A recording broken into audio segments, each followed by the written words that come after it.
So the government want to set up pension mega funds. They want to raid your pension to invest it in high growth sectors. Do you trust these guys to invest your pension and generate you a decent return? Or do you want to take control of your pension so that you decide what it gets invested in? That's what I'm going to cover in this video, so stay tuned.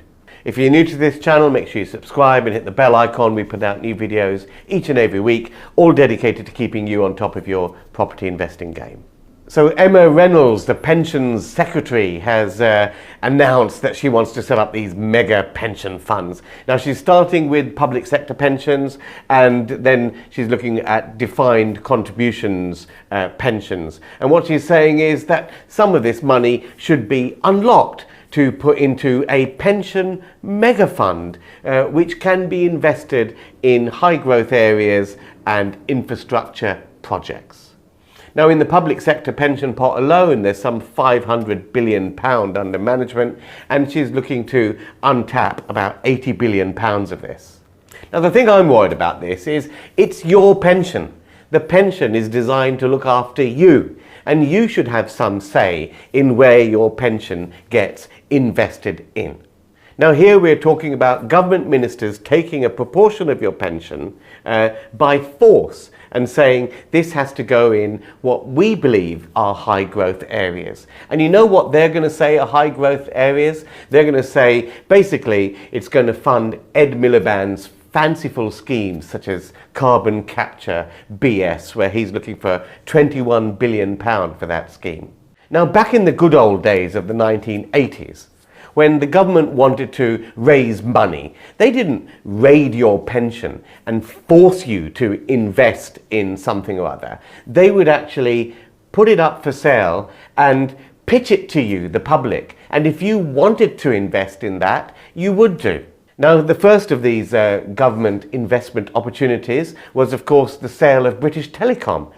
In November, a prospectus will be issued for the sale of shares in British Telecom. We'll tell you how much the shares cost and how you buy them, along with a lot more information you'll need in order to come to a decision.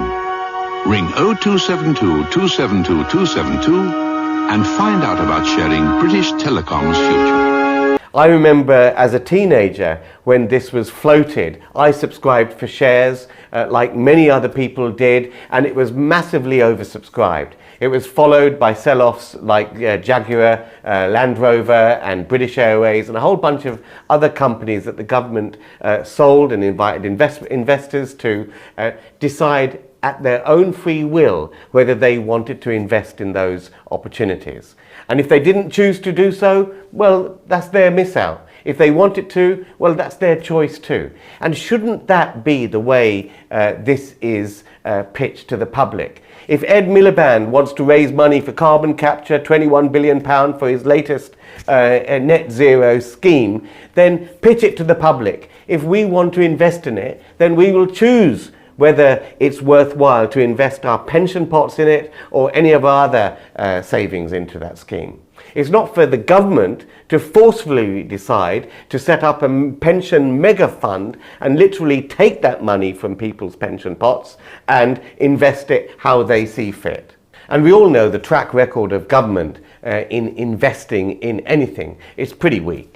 I think this is very worrying news indeed, but there is a way to take control over your pension. Now, there are two types of private pension that exist out there which allow you to have full control over how your funds are invested. One is the SASS and the other is the SIPP. Now, I'm not going to go into the fine details of these private pension schemes, but I will whet your appetite in terms of what you can do with these pensions. These allow you to take back control. So if you've worked for several years in a company, you can have those accumulated pension pots all rolled up into one of these private pension schemes. So the advantages of having a private pension pot is that you decide where you invest your funds, whether you invest them in stocks and shares, commodities such as gold and silver, or commercial property. And that's what I personally have done and have recommended to my commercial property students. It's all very well having it in some pension fund, but at the end of the day, you're putting it in a fund and you've got a bunch of fund managers in the city all having their fancy lunches and bloating up their fees, which they basically take out of anything that your pension pot earns. What I find lovely about investing in commercial property is that you've got real assets. You've got real assets which generate a commercial rent, which is your cash flow, and that is basically a real return which no one can take away from you. Now, when you're investing your pension in commercial property, of course, you do need to learn a little bit about the basics. You need to invest in commercial property that basically will generate you a decent rental return because there is rental demand for that commercial unit. Now, what I recommend and teach people to do is to buy commercial units when they are empty, because you know that you can get a tenant into that unit who will pay a specific rent for it over a specific lease period of time. Now, the reason why that's so advantageous is because vacant commercial premises are worth less than tenanted commercial premises. A commercial property's value depends on, first of all, whether it's vacant or tenanted, and also who that commercial tenant is, and how long the length of the lease is, and what financial strength and security is, or covenant as they say, is offered by the tenant who's occupying that property. Now that's quite different from residential property.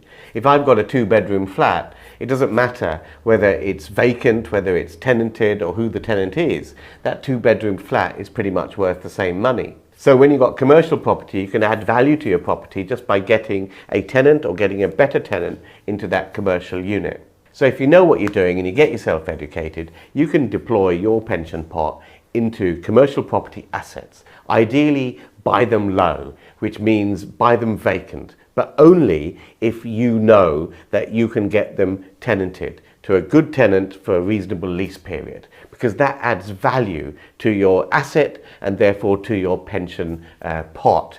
Meanwhile, you've got the cash flow from that asset which is coming into your pension pot, and that's all tax-free under the pension legislations that we have.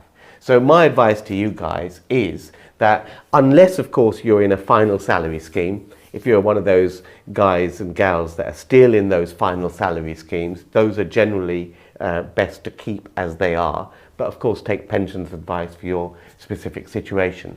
But if you're not in a final salary scheme, you need to look at options such as SIPPs and SASSes so you can take control over your pension pot and not let these clowns in Westminster decide for you where your pension pot goes. Now, quite frankly, I think this is just the start of it. The government are going to start with the public sector workers' pension pots. That's where they're going to get £80 billion worth from. Then they're going to go after defined contributions type schemes. But why are they doing all of this? Because they want to basically piss it up the wall on their hobbyist projects, which they will call and sell to you guys as high growth sectors. Now, we all know that's BS, because if they were that investable, then offer it to the public and give people the free will as to whether or not they want to invest in it. But they're not doing it like that. They're socialists. They don't give you any choice.